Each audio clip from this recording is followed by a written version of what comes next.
Good morning students, this is your Hindi class और ये आपकी हिंदी व्याकरण की बुक है नवतरंग। आज इस बुक में से हम लेसन नंबर 6 को पढ़ेंगे। स्टूडेंट्स, लेसन नंबर 6 है हमारा लिंग, जेंडर। ये टॉपिक आप अपने पहले क्लासेस में भी पढ़ चुके होंगे। आइए स्टूडेंट्स, इस लेसन को पढ़ना स्टार्ट करते हैं। निम्नलिखित वाक्यों को पढ़िए। तो यहाँ पे हमें कुछ वाक्य दिए गए हैं, हमें उन्हें पढ़ना है। माली फूल चुन रहा है। मालिन फूल चुन रही है। शेर दहाड़ रहा है। शेरनी दहाड़ रही है। ऊपर दिए गए वाक्यों में माली तथा शेर शब्द पुरुष जाति के हैं। तो हमें बताया गया है यहाँ कि ऊपर जो दो वाक्य दिए गए हैं उसमें यहाँ पे माली शब्द और शेर शब्द जो है वे पुरुष जाति के हैं, जबकि मालिन तथा शेरनी शब्द स्त्री जाति के हैं और मालिन शब्द और शेरनी जो शब्द है वे स्त्री जाति के हैं। शब्द के जिस रूप से स्त्री या पुरुष जाति का बोध हो उसे लिंग कहते हैं। तो यहाँ लिंग की परिभाषा दी गई है कि शब्द से के जिस रूप से हमें पता चलता है कि वह स्त्री जाति का है या पुरुष जाति का है, उन शब्दों को हम लिंग कहते हैं। जैसे कि हमें माली शब्द से पता चल रहा है कि ये पुरुष जाति का बोध करा रहा है क्योंकि यहाँ पे एक पुरुष है। मालिन शब्द स्त्री जाति का बोध करा रही है क्योंकि यहाँ पर एक स्त्री है। शेर शब्द पुरुष जाति का बोध करा रहा है और इसी तरह शेरनी शब्द जो है वह स्त्री जाति का बोध करा रही है। तो वे शब्द जिनसे हमें पता चलता है कि ये स्त्री जाति के हैं या पुरुष जाति के हैं, तो वे शब्द हमारे लिंग कहलाते हैं। लिंग के भेद। अब हम पढ़ेंगे लिंग के भेद। हिंदी भाषा में लिंग के दो भेद होते हैं। हिंदी भाषा में लिंग के दो भेद होते हैं, हमें याद रखना है। दो भेद होते हैं। नंबर 1 है पुल्लिंग और नंबर 2 है स्त्रीलिंग। नंबर 1 पुल्लिंग, संज्ञा शब्द के जिस रूप से पुरुष जाति का बोध हो उसे पुल्लिंग कहते हैं। जैसे आप कह रहे हैं कि जो संज्ञा शब्द हैं, क्योंकि हमने पहले लेसन में संज्ञा के बारे में पढ़ा था और हमें पता था कि सारे ही नाम जो होते हैं वे संज्ञा होते हैं। तो जो वह संज्ञा शब्द जिससे हमें पता चले कि ये शब्द पुरुष जाति का है उसे हम पुल्लिंग कहते हैं। जैसे पा में छोटे ऊ की मात्रा पुल्लिंग और उसी तरीके से पा में छोटे ऊ की मात्रा पुरुष, तो हम ऐसे भी याद कर सकते हैं वह शब्द जो पुरुष जाति का बोध कराते हैं वह पुल्लिंग कहते हैं। जैसे कि धोबी, धोबी जो है वह पुरुष जाति का बोध कराता है। बैल, बैल भी पुरुष जाति का बोध कराता है और लड़का, लड़का भी पुरुष जाति का बोध कराता है। दूसरा है हमारा स्त्रीलिंग, संज्ञा शब्द के जिस रूप से स्त्री जाति का बोध हो उसे स्त्रीलिंग कहते हैं।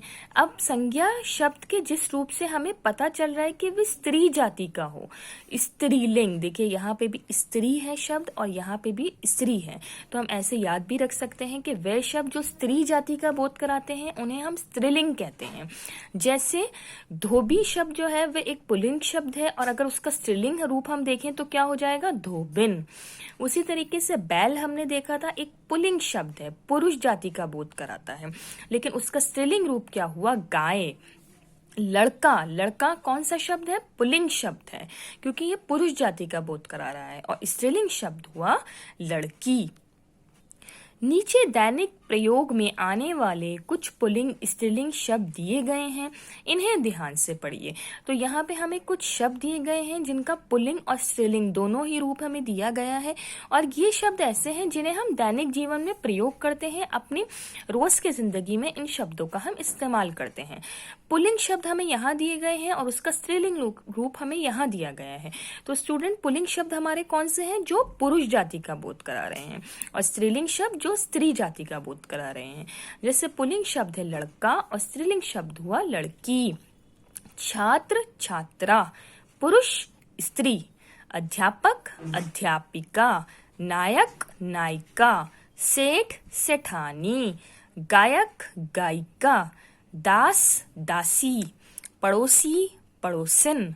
पहाड़, पहाड़ी। वर, वधू। सखा, सखी। श्रीमान, श्रीमती। जब हम पुरुष के लिए इस्तेमाल करते हैं शब्द तो हम इस्तेमाल करते हैं श्रीमान, और जब हम स्त्री के लिए करेंगे तो क्या करेंगे? श्रीमती। नाग, नागिन। ससुर, सास। उसी तरीके से यहाँ भी हमें दिए गए हैं हाथी, हथनी। ग्वाला, ग्वालिन। सम्राट, सम्राज्ञी। प्रधानाचार्य, प्रधानाचार्या। प्रधानाचार्य जब हमारे जो प्रिंसिपल होंगे वो पुरुष होंगे तो हम प्रधानाचार्य शब्द का प्रयोग करेंगे, और स्त्रीलिंग में हम जब हमारी जो प्रिंसिपल हैं यदि वे स्त्री हैं तो हम प्रधानाचार्य शब्द का प्रयोग करेंगे। शिष्य, शिष्या। हंस, हंसनी। बैल, गाय। महोदय, महोदया। कवि, कवयित्री। कवि कौन होता है? जो कविता को लिखता है। यदि कविता को लिखने वाला व्यक्ति एक पुरुष है तो वह शब्द होगा कवि, और यदि कविता को लिखने वाली जो है वे एक स्त्री होंगी तो शब्द हमारा बनेगा कवयित्री, जो एक स्त्रीलिंग रूप है। बाघ, बाघिन। सेवक, सेविका। पंडित, पंडिताइन। बिलाव, बिल्ली। राजा, रानी। क्षत्रिय, छत्राणी। वीर, वीरांगना। गुणवान, गुणवती। बुद्धिमान, बुद्धिमती। ज्ञानवान, ज्ञानवती। रूपवान, रूपवती। भगवान, भगवती। कुम्हार, कुम्हारिन। जुलाहा, जुलाहिन। दर्जी, दर्जिन। लोहार, लोहारिन। तो ये थे स्टूडेंट्स कुछ पुल्लिंग शब्द जिनका स्त्रीलिंग रूप हमने देखा, और ये ऐसे शब्द हैं जिन्हें हम अपनी जीवन में प्रयोग करते ही हैं। तो स्टूडेंट ये था हमारा लेसन लिंग। उम्मीद करती हूँ कि लेसन आपको समझ आया होगा। नेक्स्ट क्लास में हम इस लेसन से रिलेटेड एक्सरसाइज करेंगे। Thank you.